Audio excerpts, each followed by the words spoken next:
Olá, amigos e amigas que nos acompanham pelas redes sociais espalhadas pelo mundo. É um prazer imenso estar de volta aqui.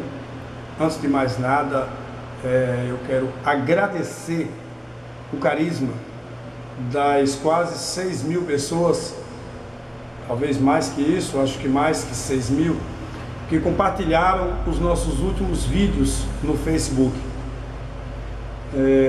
De certa forma, eu tenho muito que agradecer a vocês, apesar de algumas pequenas críticas que surgiram, muitas pessoas estão sendo conscientizadas.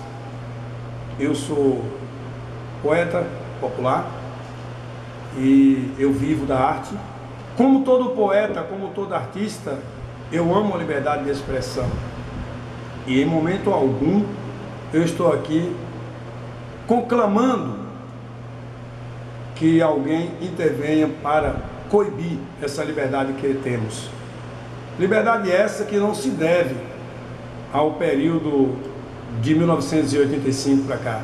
Essa liberdade que, embora a duras penas, ela foi expressada por todos os períodos em que chamaram de períodos negros da nossa história, ela continua da mesma maneira, ainda sendo coibida de alguma forma, quer por meio de intervenção do poder dominador, quer por meio das pessoas inconsequentes que fazem, digamos assim, um favor à nação, coibindo verdades. Eu quero desde já deixar bem claro, inclusive eu vou deixar ao lado do vídeo, não sei se deste lado ou deste, como vai ficar a edição, uma lista dos porquês que eu não me identifico com nenhum partido político atual e tampouco eu sou aliado a nenhuma ideia das mesmas. Por quê? Porque hoje nós não temos partidos que nos represente. Lamentavelmente, vivemos num país que não tem nenhum representante, a não ser você. É o seu único representante. Você é aquele que pode realmente fazer alguma coisa. O povo, porque todo o poder emana do povo. Está na Constituição. E se o poder emana do povo, aí sim nós temos uma democracia. Aí sim nós temos liberdade. E eu queria falar hoje sobre democracia e militarismo, ou como comumente são ensinados em nossas escolas, ditadura militar. Mas antes, eu quero agradecer a presença de um amigo que esteve aqui ontem na minha casa, um amigo que também é artista e que preferiu ficar neutro concernente ao que ele me falou, mas ele veio aqui me falar dos riscos que eu estou correndo em estar postando coisas dessa natureza e espalhando por este Brasil. Eu quero agradecê-lo pelo cuidado, mas eu gostaria de dizer que eu sou livre. Apesar de tudo, estou consciente de que o que estou fazendo não é para fomentar partido A ou partido B, até porque o artista não pode ser partidário. O artista, ele tem que ser livre. E por ser livre, é que eu me sinto à vontade para falar o que vou falar agora. Vivemos desde 1985, quando houve a queda do regime militar no Brasil, para os nossos dias, o que comumente chamamos de democracia. Democracia é uma palavra originária do grego que veio do demos e do kratos. Demos, que significa povo, eu e você, e kratos, que significa poder. Então, democracia. Democracia é a forma de governo em que a soberania é exercida pelo povo. Bom, logo não vivemos democracia, porque isso não coincide com o nosso país.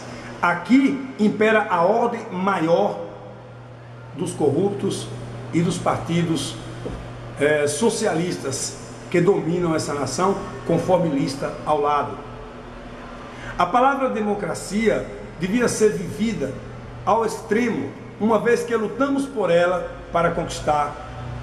Mas numa democracia o poder é exercido pelo povo através do sufrágio universal, e isto não acontece nesse país, pois aqui o povo apenas paga o preço desse poder exercido e só vê a conta depois do gasto absurdo.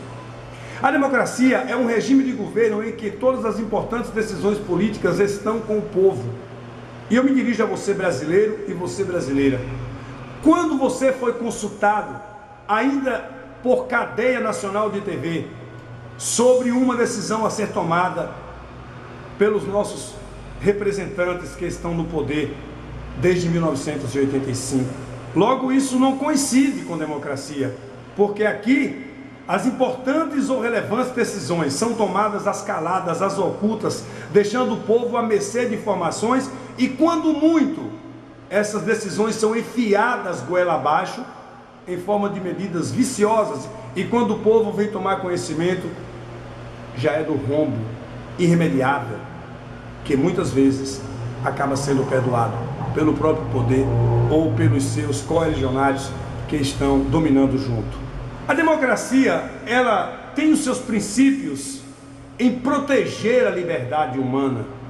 Isso não coincide no Brasil. Aqui nós temos uma meia liberdade, uma liberdade maquiada, onde se pode tudo, desde que esse tudo não contrarie o poder soberano do governo sobre pena de retaliação e de repressão.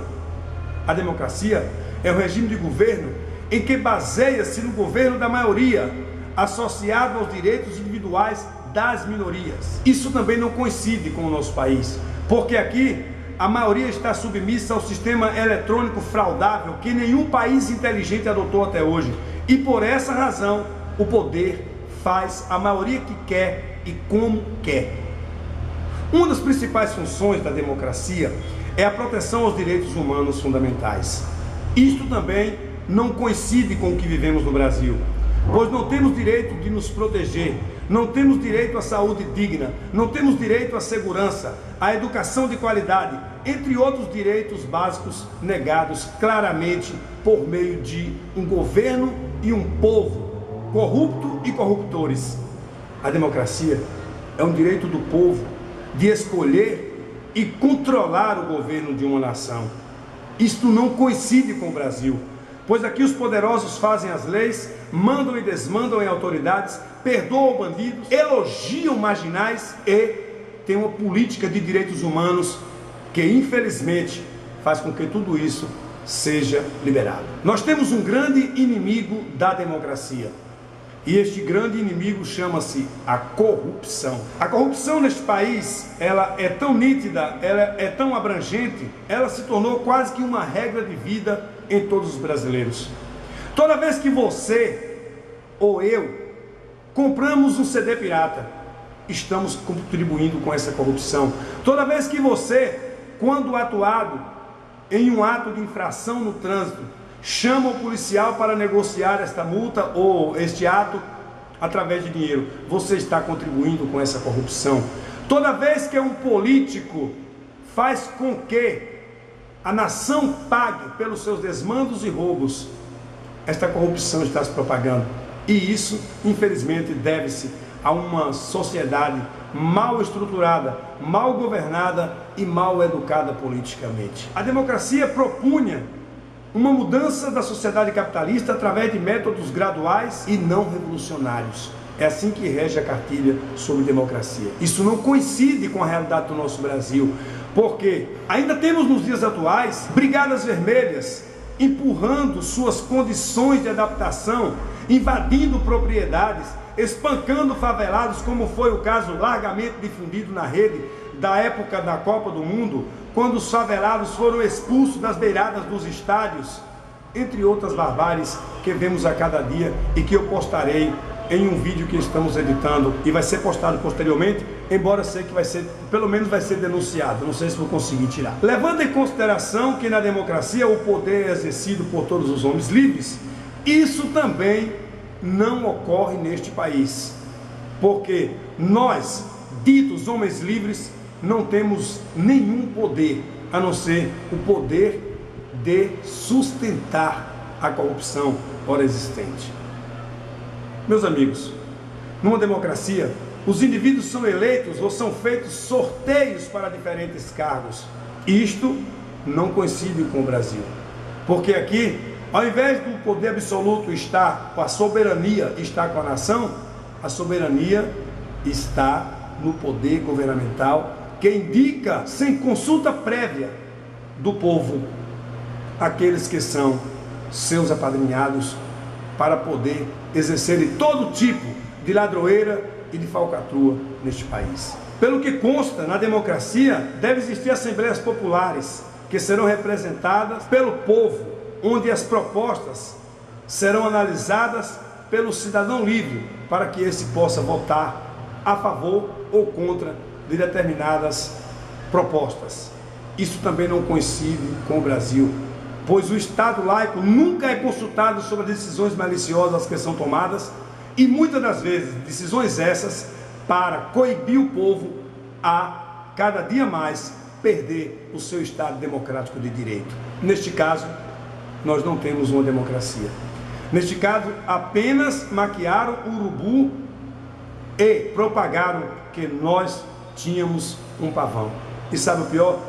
Existe uma boa parte de pessoas nesse país que acreditam que estão vivendo em democracia. E chegam a questionar o período militar como uma ditadura.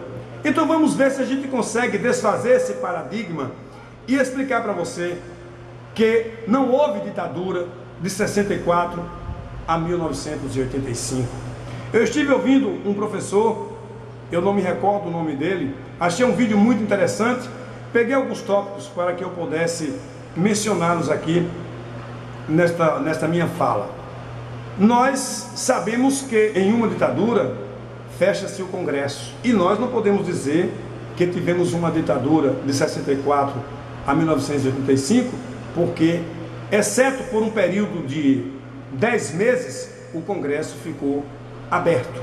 O Congresso no período de 1964 até o período de 1985 ficou exatos 315 dias fechados por alguma questão lógica. Primeiro, em 1968, pelo AI-5, por 10 meses, e depois em 1977, por 2 semanas, na gestão do Geisel, para reformas necessárias, e reaberto logo em seguida. Numa ditadura, não existe pluripartidarismo, e de 1964 a 1966, e de 1980 a 1985, tivemos pluripartidarismo. Se temos partidos distintos, logo, não se qualifica um governo dessa natureza como ditadura. Agora, podemos classificar como ditadura um sistema como o de Cuba, onde apenas o Partido Comunista Cubano, de 1966 a 1980, o nosso país, existiram 2 partidos. O meu pai, particularmente, era defensor esmerado do partido do Arena, que era o partido de situação, e a família do meu avô materno, ele era defensor do MDB, oposição. Havia oposição no período militar? Como pode haver oposição se é uma ditadura? Logo, não se qualifica como ditadura esse período, porque havia eleições normalmente, exceto para presidente da República, exceto para governadores e exceto para prefeitos de capitais. Os demais representantes do povo, como vereadores, prefeitos municipais, deputados federais, estaduais, senadores, eram escolhidos pelo povo. Desde quando uma ditadura permite que o povo escolha os seus governantes? Logo, há uma história mal contada diante de tudo isso. Segundo esse professor que estava mencionando esses fatos, ele falou sobre a questão do único pecado que possivelmente podemos chamar de pecado, que foi a questão da censura prévia nos meios de comunicação, instituída em 1968 pelo AI-5, como medida para manter a ordem e não permitir o anarquismo nesta nação. Bom, se isso soa como uma ditadura, devemos analisar os fatos. Por que foi criada a censura? Ora, mais do que óbvio, porque havia infiltradores de um sistema comunista que instruindo as pessoas. Naquele tempo censurava-se palavrões nas músicas, censurava-se incitação ao socialismo, censurava-se o desrespeito, óbvio. Isso não é ruim, pelo menos do meu ponto de vista. Naquela época nós tínhamos um país ordeiro e creio eu, não longe de mim de estar fazendo defesa, mas creio eu que mesmo sendo um pecado a censura, esse pecado contribuiu e muito para a preservação da moral e dos bons costumes, da ordem e do progresso em nosso país. Embora, claro, trouxe certo desconforto em muita gente, pessoas essas que não tinham nenhum compromisso com a nossa pátria. Agora, falar que o período foi ruim para baderneiros, anarquistas, invasores criminosos, isso foi.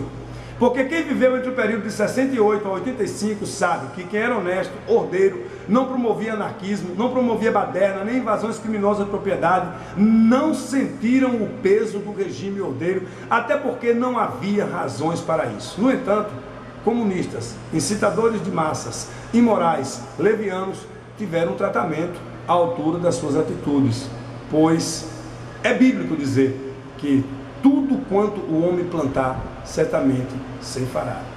É natural que quem vive ordeiramente receba um tratamento digno de pessoas ordeiras.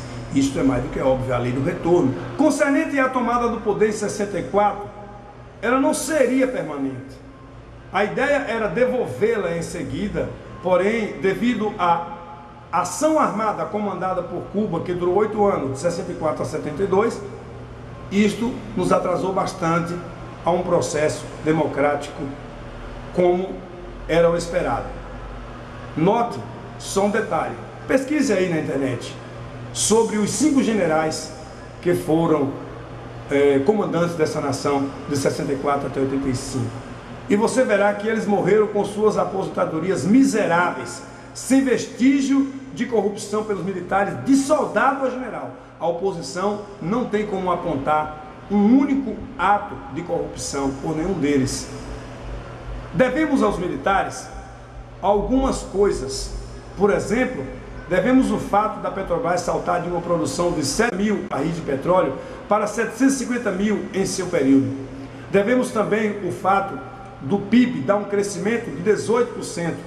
Devemos aos militares a construção de 4 grandes portos e mais a recuperação de 20 deles. Devemos ao período militar a criação da Eletrobras, a implantação em suas gestões do programa nuclear, a Nuclebras e suas subsidiárias, a criação e implantação da Embratel e Telebrás, responsável pelos telefones públicos, ligando assim interurbanamente a população, a construção das usinas de Angra 1 e 2, o desenvolvimento da indústria aeronáutica e naval, que em 1971 o Brasil foi o 2º maior construtor de navios do planeta.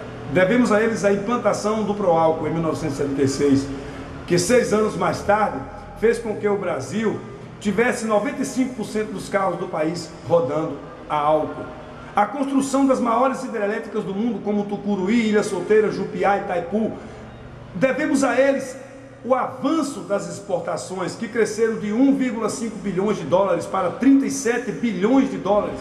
Devemos mais também aos militares. A ampliação das vias asfaltadas em nosso país de 3 mil quilômetros para 45 mil quilômetros pelo período que eles governaram. Devemos a eles a fundação dos órgãos de fomento de pesquisa, como o CNPq, FINEP e CAPES. No governo Médici, por exemplo, o mais perseguido dos 5 generais, podemos relacionar os seguintes feitos que refletem positivamente até os dias atuais na vida dos brasileiros, e eu vou listá-los agora. Aumento do curso de mestrado e doutorado, INPS, IAPA, Dataprev, LBA, FUNABEM, criação do Fundo Rural, que é a Previdência para o cidadão do campo, programa de merenda na escola e alimentação do trabalhador, criação do FGTS, PIS, PASEP, criação da Embrapa, 7 milhões de toneladas de grãos, duplicação da rodovia Rio Juiz de Fora, criação EBTU, implantação do metrô em São Paulo, Rio de Janeiro, Belo Horizonte, Recife, Fortaleza, criação da Infraero, proporcionando a criação e a modernização dos aeroportos brasileiros, a propósito de Galeão, Guarulhos, Brasília, Confins, Campinas, Viracopos,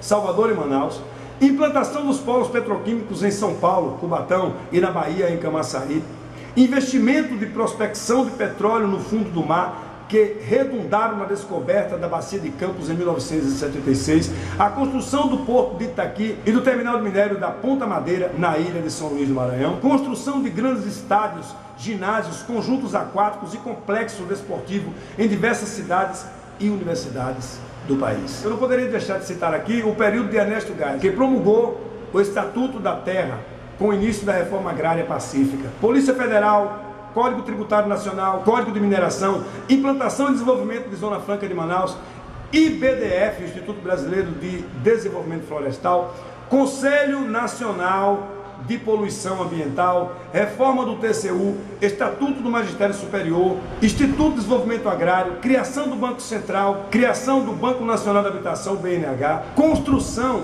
de 4 milhões de moradias, regulamentação de 13º salário, Banco da Amazônia, Sudã, reformas administrativa, agrária, bancária, eleitoral, habitacional, política, universitária, ferrovia da soja, rede ferroviária ampliada de 3.000 e remodelada para 11.000 quilômetros. E por fim vamos falar do ditador João Batista Figueiredo, que governou esse país do dia 15 de março de 79 a dia 15 de março de 1985. Os feitos também não são poucos. Corredor de exportações de Vitória, Santos, Paranaguá e Rio Grande, matrículas do ensino superior de 100 mil em 1964 para 1,3 milhões em 81 e mais de 10 milhões de estudantes nas escolas, que eram realmente escolas. Friso, hoje não temos isso.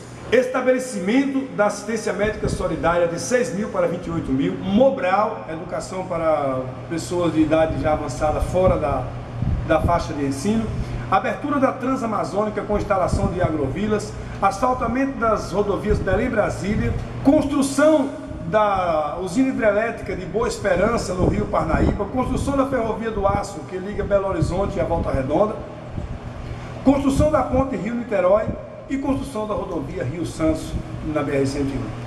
Tudo isso foram os feitos que conseguimos apanhar aqui no período do regime militar.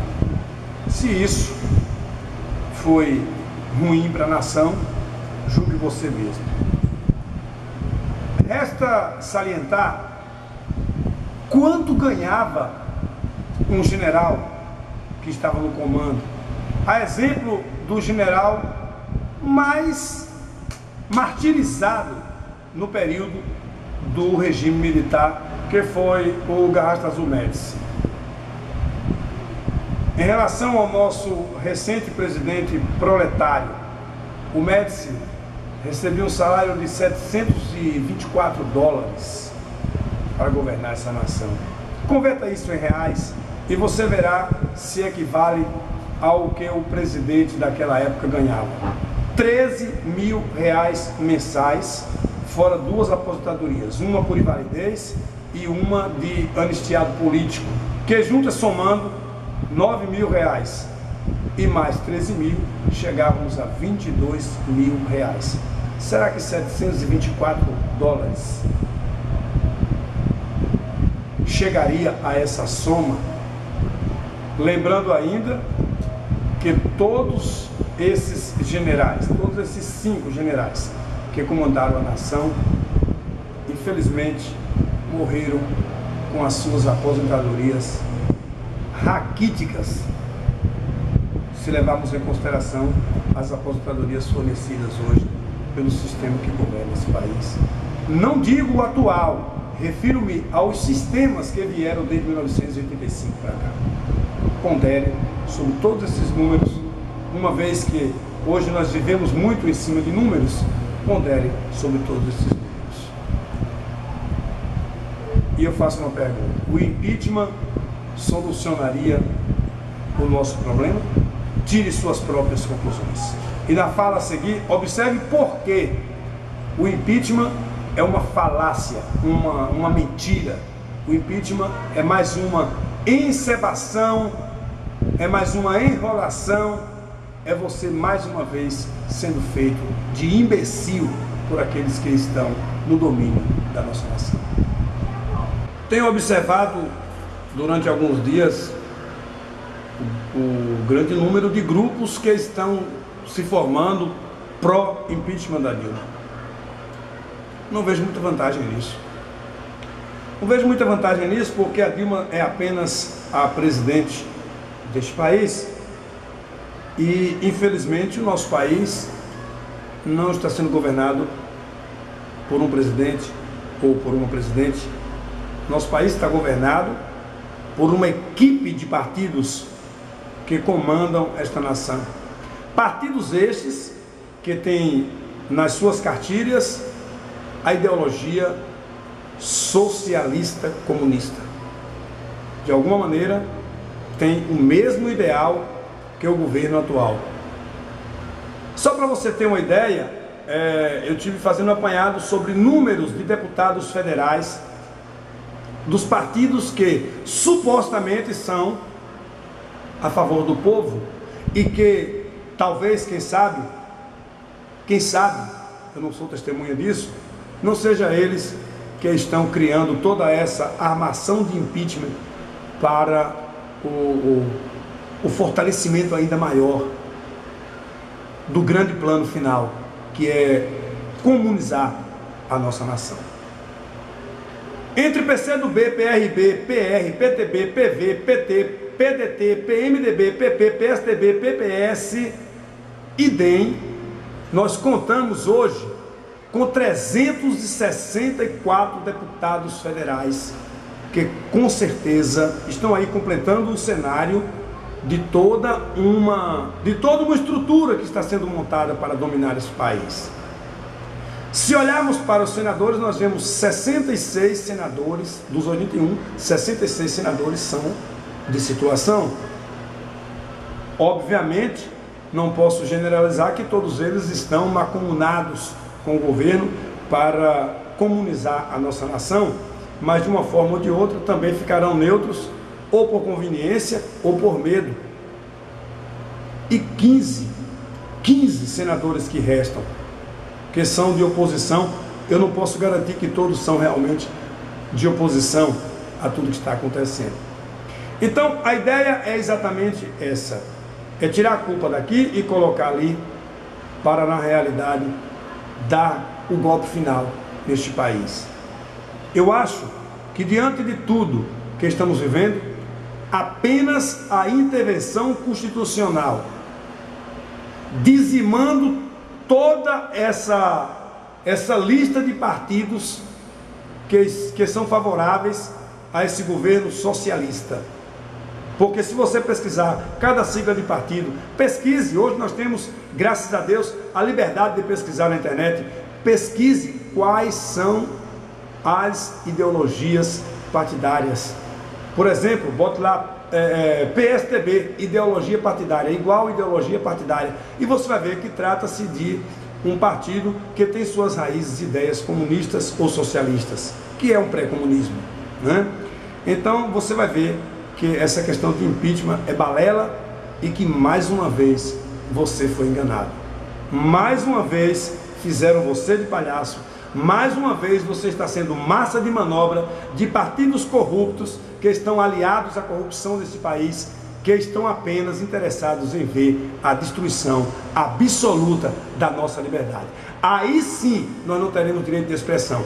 A começar, eu creio que esse vídeo não vai se criar. Portanto, eu recomendo a vocês que, por favor, copiem esse vídeo e salvem seus computadores para uma possível repostagem, caso haja necessidade, porque eu não duvido que ele seja denunciado para que seja tirado do ar. Aí sim vocês vão ver se estamos vivendo democracia ou ditadura. E aí vamos saber de fato o que é ditadura e democracia. Muito obrigado pela atenção de todos e até uma próxima.